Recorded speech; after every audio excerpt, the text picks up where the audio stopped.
Hey, how's everybody doing? Before we launch into episode 61 and the continuation of Kirsty's birth story and her home birth journey, I just wanted to interrupt your program and see how everybody was doing.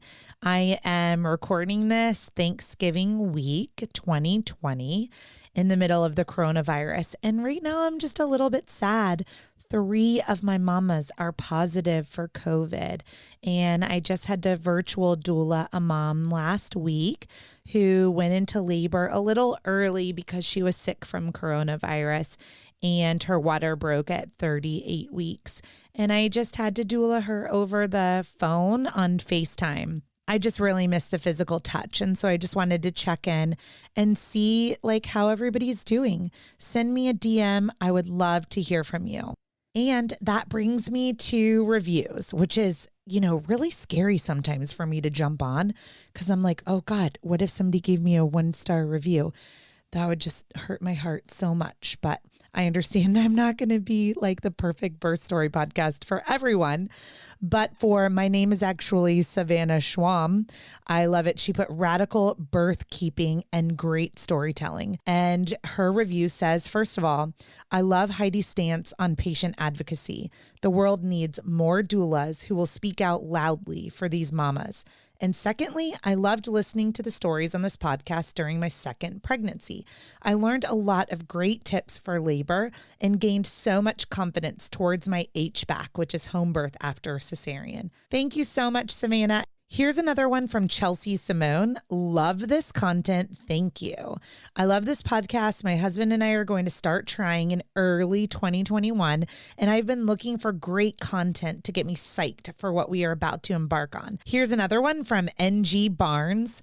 Winner, 5 stars, says, thank you for this work. Well, you're welcome, NG Barnes. Thank you so much for leaving a review. If you would like to leave a review, then it potentially could be read on the podcast in a future episode. So let's get to it.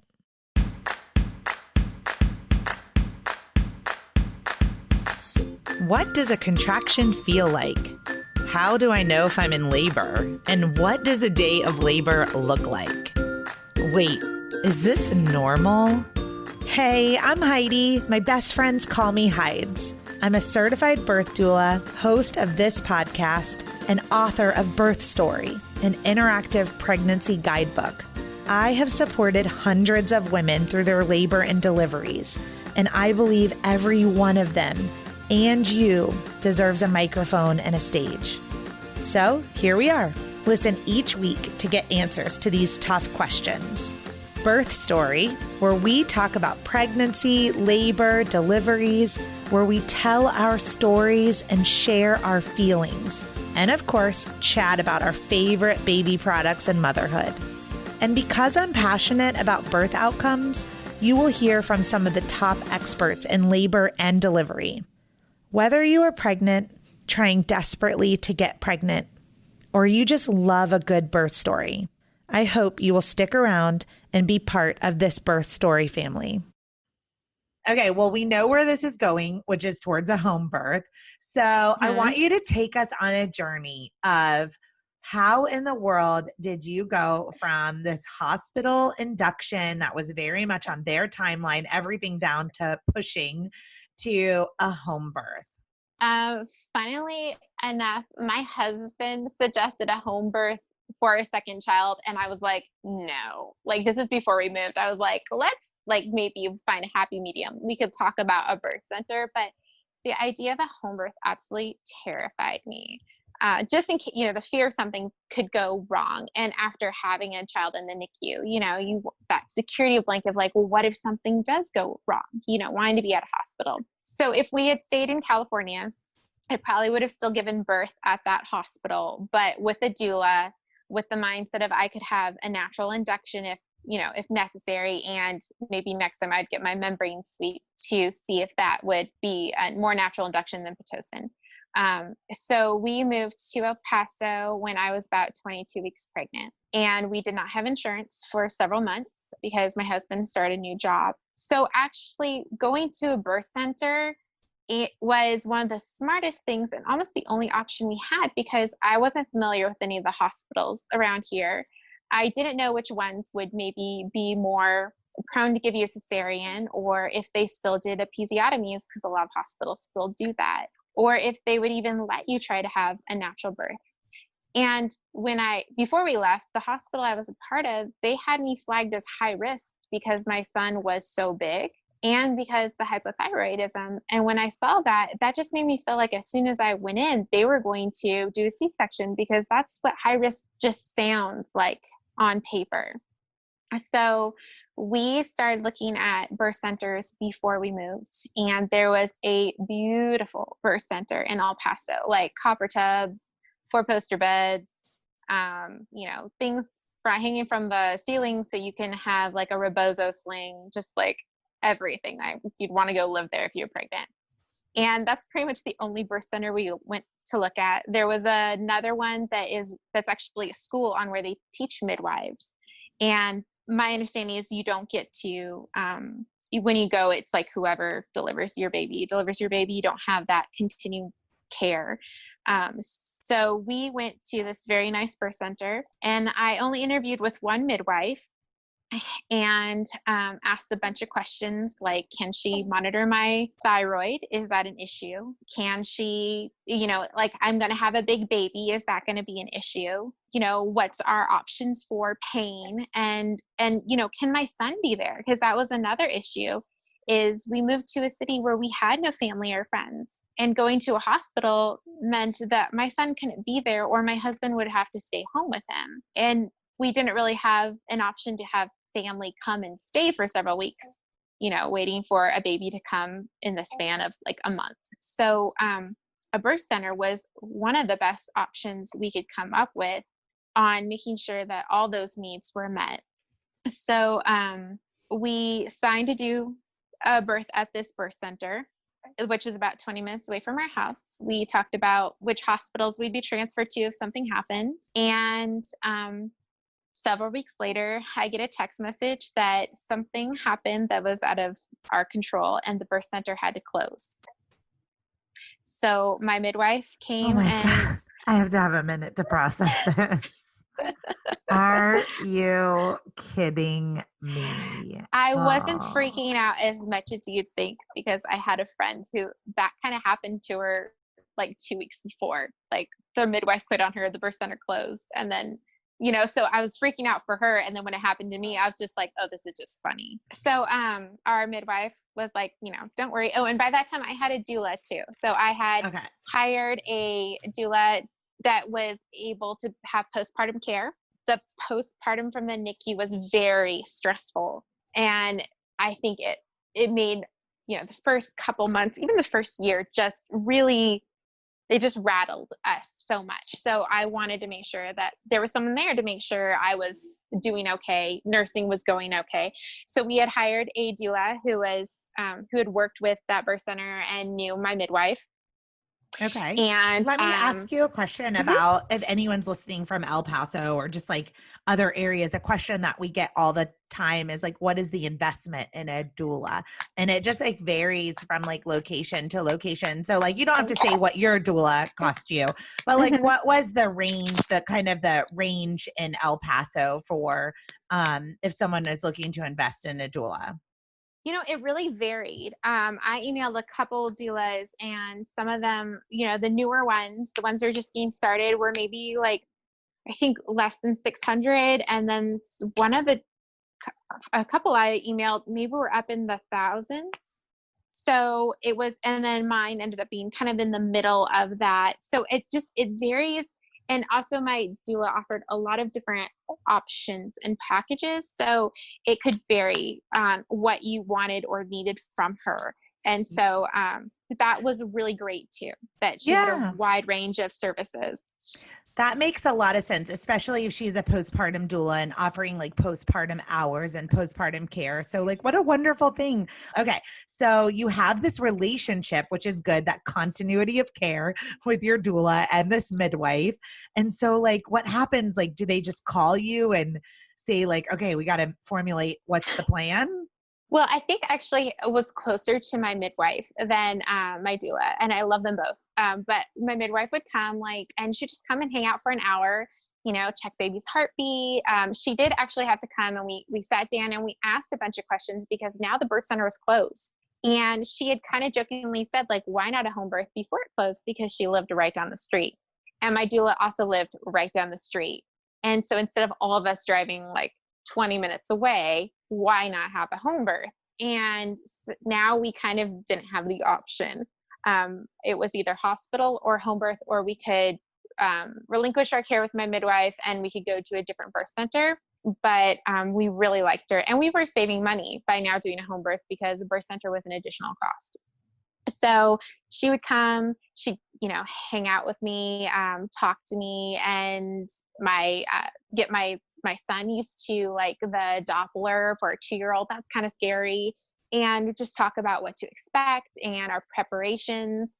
So we talked about having still a birthing tub in our living room. And, she's giving me information like you need to order a birthing kit. And then also she's getting me connected with a doctor to help regulate my thyroid and to make sure I have medication for that. The doctor was at a hospital that is right down the street from us, like 9 minutes away. So if anything happened, then he could also be on call. He was an OD, but he could help deliver. And so we kind of also had this nice cushion in case something went wrong, that someone was down the street and he was kind of on call in case there was an emergency. So we had this really great team.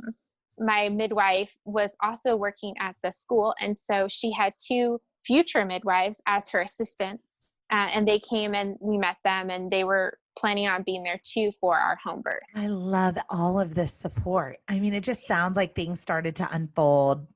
Like first when you told me, I'm panicking, but then it sounds like everything just really started to unfold perfectly. I mean, even having like an on-call doctor down the Yeah. road. I mean, this is very unique. I mean, this And does the not happen in my city. and the So doctor's wife was also a midwife. So he was already like on board for the whole natural experience. There was at no time was anyone challenging me saying, why aren't you giving birth at a hospital? What you're doing is stupid or crazy. I mean, I think my family asked a little bit more questions. Like my mom was more concerned. Um, I had these friends that were super supportive. And anytime I was scared and I was just like, I can't believe I'm doing this. This is crazy. They were so encouraging and so excited for me and praying for me. So I had a huge team of several moms that were very excited and just really, really wanting me to have a home birth or wanted to have a home birth themselves. And it never panned out how they expected, or that's something they're planning for the future. So I had this great support of people, even though they were far away, that would be there texting me and encouraging me when I got scared. And then the other thing we did, because I've listened to your podcast and I talked to one other mom who did a home birth, is we got the Bradley Method book, and my husband and I started reading it.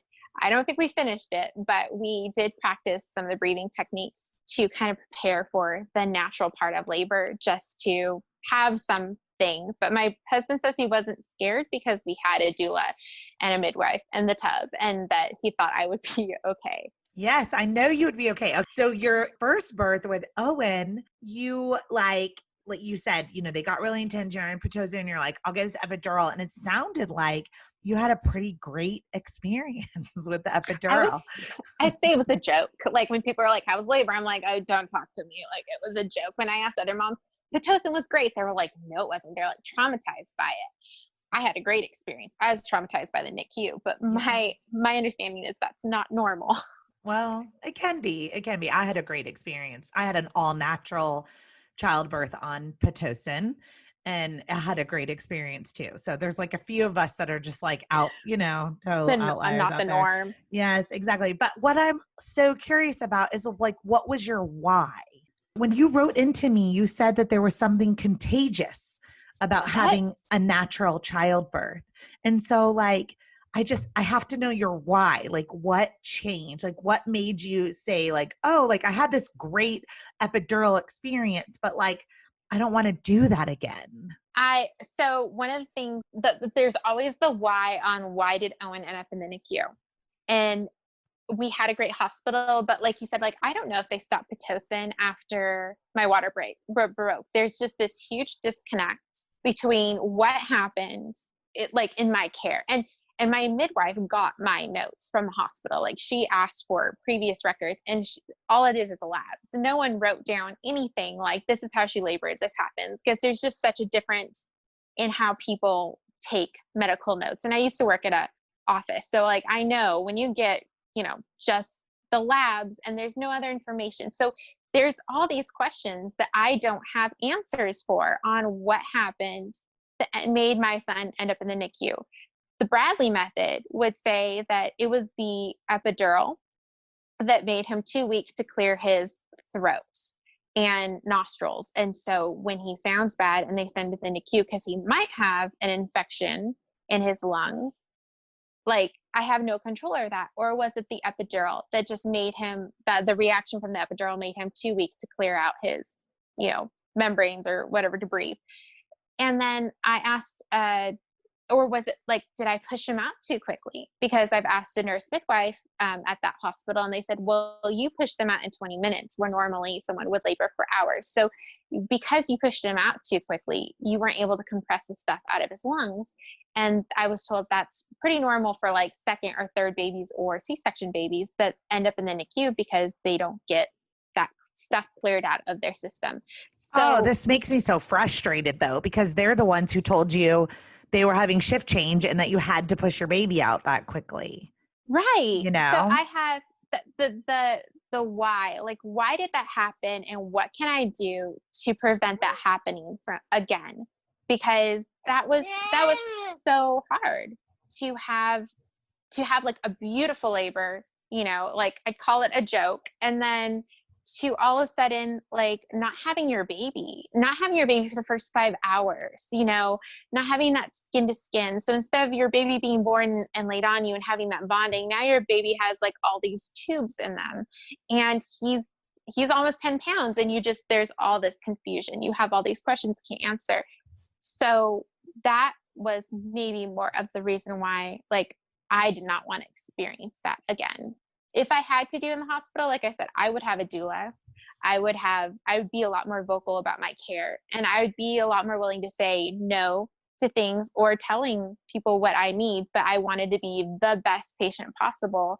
And I should have done more research on like having a natural birth and how to do it, so that we wouldn't have that experience again. So your podcast gave me so much information that I just knew I couldn't go through that again and have the exact same experience with my second son, that there would be other options, that if I was induced again, I would fight for them to take the Pitocin off and to let me labor and move around and not be monitored. So that's like, your podcast gave me a lot more information that showed me I could have a different birth. And I needed that. I needed that information before I had Owen, but I was able to use that information to have a different birth for Malcolm. Oh my gosh, tears. I mean, it just makes me so happy that you were like, the whole purpose of this, like education through storytelling, like you found your power, you did so much research, like you advocated for yourself, like you are a wild, wonderful woman, and I love it. Okay, well, let's break it down on the birth. So how did you know this time, like, maybe you had that warmth again, but this time without Pitocin, all natural, how far did you gestate? And like, how did you know that you were in labor? At 42 weeks, the state of Texas makes midwives turn their patients over to the hospital. So there was no going past 42 weeks. The baby had to come before 42 weeks because I didn't, that was the whole scary part, is like, oh no, if he doesn't come, I will be at the hospital with maybe my midwife and my doula, but I will be having hospital birth, not a home birth. And my husband won't be there. He'll be watching my kid. We also had the very crazy thing of, we were going to be moving to a smaller apartment on the day that I would be 42 weeks. So at 40 weeks, I went to my doula and she did acupressure. And also I wanted a smaller baby, hopefully a smaller baby. 40 weeks, we did acupressure, and I started diffusing clary sage because I listened to your, 22, is it 22 ways to start labor, like 3 times. And I was kind of told that labor could start pretty quickly after this. Nothing happened. My midwife was able to give me homeopathics, these little pills. I took like 15 minutes for a couple hours to see if that could start labor. Nothing happened. I think the next day we did herbal tinctures and I took that. I'm going to name some of these things too. I don't know who your doula or midwife, but the homeopathics are typically like black and blue cohosh or even a red raspberry leaf tincture, and then maybe some motherwort. And even they activate some of these things with black pepper. And so I don't know for sure, but I'm going to guess that these are some of the things that you had. And I don't know either. I thought it was really funny. The bottle said it came from Juarez because we're right next to the border to Mexico. So I was also taking red raspberry leaf pills because I don't like the tea, and primrose oil on top of that. Also trying to have sex, as much as possible to help ripen my cervix. And I also did not know how far I dilated along because with a midwife, or at least my midwife, she said studies have shown that you can have more infections when you do unnecessary cervical checks. So she never checked my cervix throughout her care. She would just check my heart rate or whatever, the baby's heart rate and my blood pressure. And the care was just very simple and very relaxing. Everything looked great. And it was also nice with a midwife. Like it's a lot easier to say, no, I don't want the extra STD testing that's not necessary. Where at a hospital, you kind of don't feel like you have the option to decline certain tests because they push so much. And some people don't even know. They're like, oh, I had a chlamydia and gonorrhea test. And I'm like, yeah you did. I'm like, because informed consent is like a huge problem. I was thinking, so this is really, really important, is that yes, the data does show that the more cervical checks that you have, the more that you can increase your rate of infection, even if you're not GBS positive, even if your water has not broken. So this is really important that no cervical exams are mandatory. None.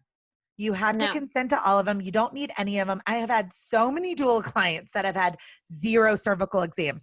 And I'm going to give a shout out to Kim, one of my favorite doula clients, Kim, on this episode, because we are in triage. And they were like, how many centimeters were you at your last check? And she was like, I've never had a cervical exam. And they were like, no, I mean, when was your last cervical exam? And she was like, I don't know, 5 years ago, before I got pregnant with my second child. I mean, it was just so funny. And she was in transition, and maybe about 2 hours later, she was pushing her baby out, That's awesome. So it doesn't matter. It doesn't matter. Yeah. When you're ready to have a baby, the ejection reflex is going to get triggered and you're going to push the baby out. So, I mean, it doesn't matter. I'm so proud of you. And thank you for listening to episode 22 and all of the things on natural induction. And you did a lot of them. Did you do castor oil or anything else? I did. Castor oil. Hey, it's Heidi. I'm interrupting the podcast to let you know about a free resource that I've created for you at birthstory.com. All you have to do is go to birthstory.com and then click the tab that says The Workbook. Once you put your email address in, an entire resource library of all of my secret sauces are available to you for free as my thank you for listening to the Birth Story podcast and being part of this community. At birthstory.com, under the workbook, you will find a birth plan template, articles on circumcision, delayed cord clamping, flipping a breech baby, packing your hospital bag, acupressure points, placenta encapsulation, and so much more. There are over 20 free articles ready for you to download at birthstory.com. Now let's get back to this amazing episode. That was kind of our last resort. So we did my husband works 7 days on, 7 days off. So the goal was, let's try to get into labor when he's off because he wasn't going to get, paternal leave. Yeah. So castor oil was kind of our last resort. And I should mention that my midwife monitored me through all of these things. Everything was done with her knowledge. And she also wanted to monitor the baby after I took castor oil. I believe she also did that for the herbs she gave me too, because there can always be, a reaction. So she actually, I think we did a membrane sweep first. And so we did a membrane sweep, I think on a Friday. And that was the first time she did cervical check. And I should say, I had so many cervical checks with Owen, and they were so uncomfortable when they said, we can do a membrane sweep. The idea of having more pain, I was just like, let's not. But because I hadn't been checked, the first membrane sweep she gave me was more pressure than pain, and it wasn't uncomfortable at all. And it was always with her consent. And I was very comfortable and relaxed through the whole thing. And also a perfect time to practice your breathing techniques from, like, if you practice the Bradley method, like, it's a great time to just practice relaxing your whole body. So at that time she said, you were a 3, now you're a 4. So the next step was castor oil, which I took, I think 1 ounce. And then she paired it with another membrane sweep and then more herbs. And that was kind of her like little, like, this is how you go into labor kit that she does. And at that time, that was a little bit more painful membrane sweep. I think it was like the next day. And then she said, you were a 4, now you're a 5. And that was probably the first time I really started feeling contractions. The castor oil did not work for me. I actually took the rest of the bottle that evening. No. Yeah. Oh my God. Under her consent, she told, okay. she told me I could, because nothing was happening. But when she came over to check on the baby, I was just like, how long does it last in your system? She's like, you're still having reactions? I'm like, yeah. So it can be in your system from like 6 to 18 hours. And when you drink the whole bottle, it's more like 18 to 24 hours. So that still did not put me into labor. Oh, wow. Okay. But did you have diarrhea? Yes. Yeah. Yeah. It was like 24 hours of just like, oh, this is inconvenient when you have a toddler. I started having, and then I did start having contractions after that. So even though it didn't put me into labor, I think that was a Sunday, I started having predominant labor on that Sunday. I thought I was in labor, called my doula. She came over, and as soon as she came over, like, everything stopped. And so it was on and off, and like, it was mild enough that I was able to just practice my Bradley method, relaxing, trying to breathe through the contractions. And then thankfully the contractions would stop at night and I was able to sleep. So that was like Sunday, Monday, and Tuesday. And this is all during my husband's work week. So I'm taking care of a toddler by myself and trying to deal with predominant labor. And I'm about 41 weeks. So at 41 weeks, my midwife asked me to go get a ultrasound scan, make sure everything's okay, that I have enough amniotic fluid. And that was on a Tuesday. I was really stressed about moving. And so she really encouraged me to go do something fun with my toddler and my husband and try to relax. And when we went to that ultrasound at 41 and a half weeks, they were telling me the baby was measuring small and that my due date was probably off and that it could have been that, like, we could push it back maybe. That relaxed me so much because I was so stressed that on the 18th I would be having to be at the hospital. And the idea that my midwife could change my due date and I could have a couple more days of pregnancy if I needed it just was like magic. So I completely relaxed and we had this beautiful dinner and it was like just everything you need to help your body relax to go into labor. And then that night I started having more consistent contractions. So my husband said that he was going to stay home from work. I tried telling him to go into work, but he stayed home. That was Tuesday night. And then the contraction, and I had lost my mucus plug like that day before. So the contractions were pretty consistent, but they stopped at like 10 o'clock at night. And then Malcolm just started like bouncing on my cervix because there was no contractions and it was so painful. And he did that the night before. So I thought that like he was going to make my water break and it didn't happen. So I was laying on the couch like from 10 to 12. And then at 12, I finally decided I'm going to try to go to bed. Then about 1 o'clock, I get up to go to the bathroom and my water breaks over the toilet, which is the perfect place for your water to break. Almost the exact time that it broke like before. Yeah. Yeah. Yes. So Oh, called my midwife. She told me to go back to bed. Labor could start, in a couple hours, to rest. Texted my doula. And then about 20 minutes later, contractions started. They were about 2 minutes long and 3 minutes apart. And we let that go on for about 30 minutes, maybe 45 minutes before we called my midwife and said, they're pretty consistent. You should probably come over. And we called my doula, and I think everyone was over about like 2:45, except midwife assistants. So we were trying to blow up the tub, or my husband and the midwife were trying to blow up the tub. Found out that we needed a wrench to take the nozzle off the shower to hook up the hose. That's something we probably should have done or tried to do before I went into labor. that's a good And point. Practice yeah, setting up your birth tub for sure. yes, practice setting up. And then I don't know where my husband was, and he says he doesn't know where he was either, but I was kind of like laboring off to the side with all this commotion going on, and my doula was monitoring me, and I was pretty much laboring alone. But she was, there giving me tips. I tried bouncing on the ball, but he was too low.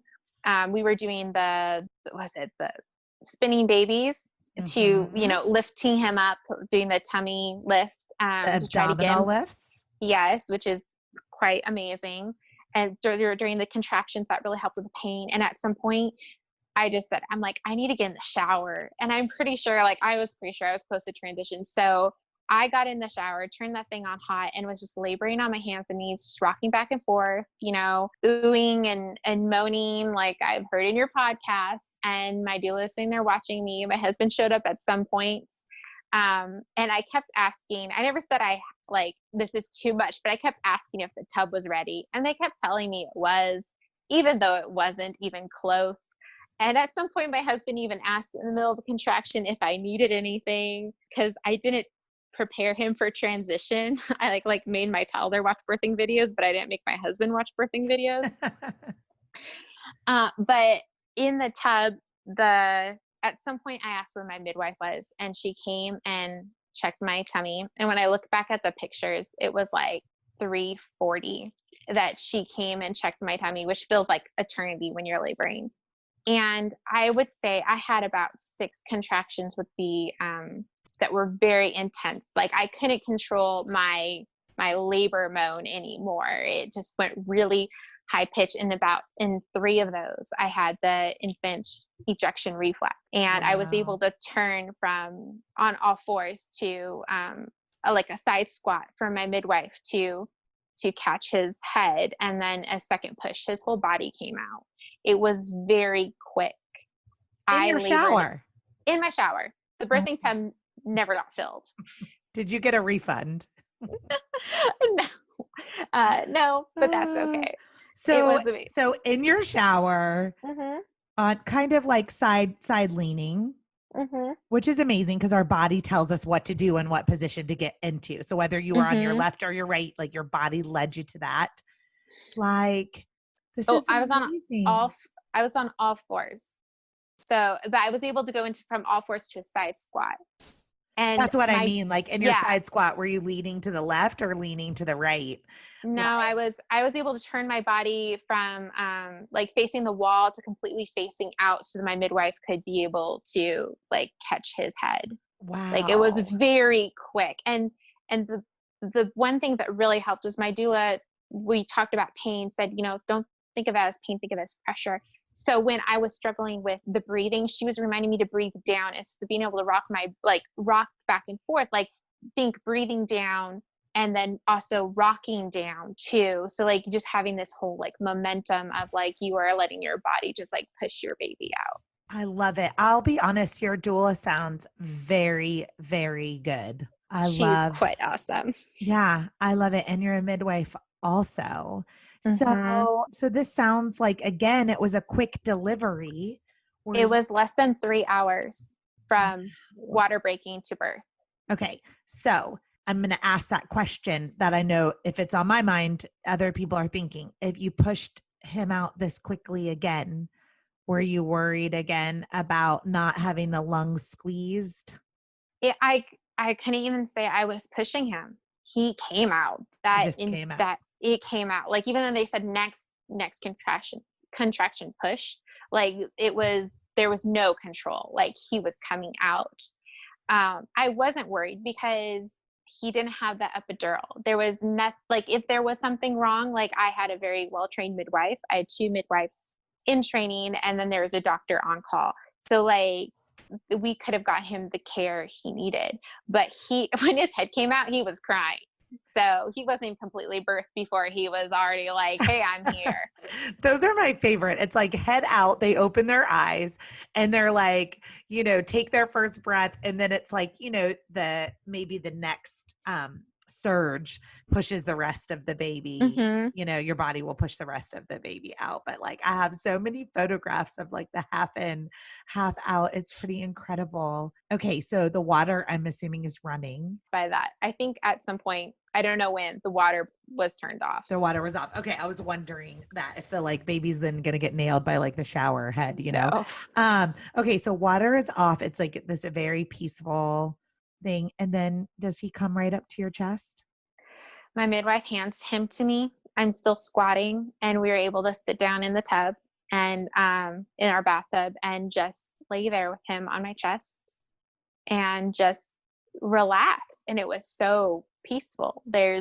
I felt nothing, and I'm sitting there asking, shouldn't I be having more contractions? And we were just able to lay there waiting for our placenta to come out, which didn't happen. I tried pushing, and then while I'm holding my baby, we tried getting me back in a squat to see if gravity would work. And I had no contractions after he was born. So my midwife gave me a shot of Pitocin and I think half a pill of Cytotec and some more herbs to see if that could encourage the placenta to come out. Okay. At some point, I get out of the tub, try to just get a little bit more cleaned off. And everyone helps me move to the bed, and laying in bed, we try again. At some point, I'm given more Cytotec and another shot of Pitocin, and nothing happens. We tried pushing, grunting. I got a really painful massage on my tummy from my midwife and my doula to see if they could get it to detach. And again, nothing happened. My midwife finally gave like the umbilical cord a shot of Pitocin, because sometimes that works. And at some point she says, I've given you everything I can. Then we have to start talking about, after having this beautiful home birth, that I might have to go to the hospital to get the placenta taken out, which my question was, what is that like? Are they going to do a D&C? And my midwife was really honest with me. She said, if you're lucky, they'll give you pain medication, but they're going to scrape out your uterus with a sponge. And I really didn't want that. And ironically too, my mom also had this problem. My placenta did not come out after I was born, and they did have to give her an epidural. So like, it's like it's repeating itself. But it's been a couple hours. Like, I guess my midwife is starting to text the doctor, and they finally let us alone. I'm also trying to breastfeed throughout all of this to try to, get that uterus contracting. Was Malcolm attached still, or had you cut the cord? At some point we did. Once the umbilical cord stopped pulsing, I was allowed to cut the cord. Okay. And then, and at some point my husband got to hold him too, because all this is going on. But, so it's been almost 3 hours, and my midwife and doula say they're just going to give us some time alone as a family to like rest on the bed and bond with Malcolm before the next step is taken. And I realized that through all this, we haven't prayed at all. And so I asked Eddie or my husband's name is Eddie, asked him to text we have like a prayer team, like a group of people we're texting throughout labor in case something goes wrong. We ask them to pray, and then we pray, and then I feel a contraction. So get everyone in, and my placenta finally came out naturally on its own. God has provided so much for us throughout this pregnancy and delivery. And of course, at the time when you are most desperate and you realize that you need to lean on him, that, he comes through and he provides this beautiful ending to our home birth. This is also one of the longest or the longest my midwife has had to wait for a placenta to come out. And she said that if we had given birth at one of the other birth centers, they have an hour-long wait. So if it had been an hour and my placenta hadn't come, they would have transferred me to a hospital. So everything worked out exactly like it was designed to work out. It was beautiful. It was the perfect ending. It was amazing. So did you do anything with your placenta? It's in the freezer. Okay. My doula can encapsulate it she offers it up to 6 months, and just not knowing how postpartum would be. Like, I wanted that option. I haven't needed it so far, but I'm hoping that I will be able to like take it to a friend's house and bury it or something like that if we don't end up using it, instead of just throwing it away. Well, Kirsty, I've loved all of everything about your stories and like the empowerment. And there's so much to learn in this about going from baby one in one way and then being able to like take ownership and continue your education and advocacy into number 2. And then, so we have one more thing to learn from you, and that is, what is your favorite baby product? I'd say the most important baby product or mommy product is a bidet or a bidet sprayer.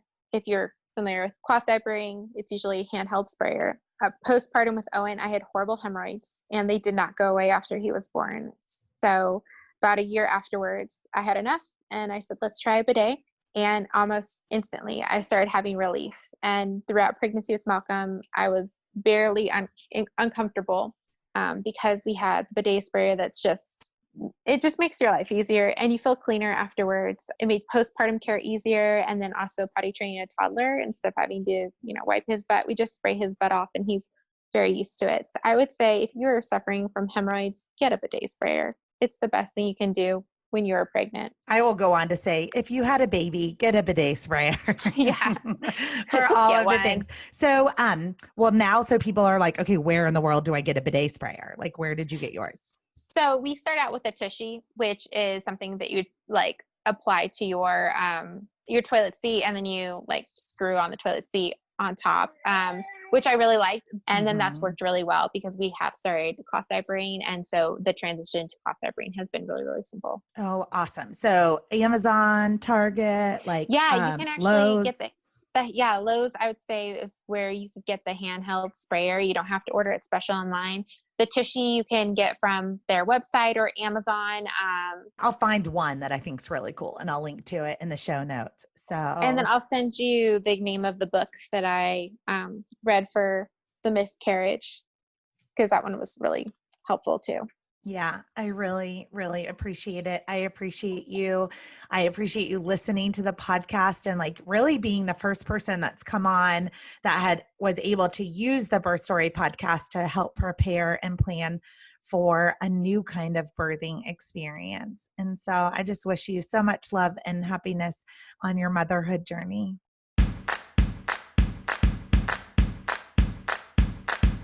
Thank you for listening to Birth Story. My goal is you will walk away from each episode with a clear picture of how labor and delivery might go, and that you will feel empowered by the end of your pregnancy to speak up, plan and prepare for the birth you want, no matter what that looks like.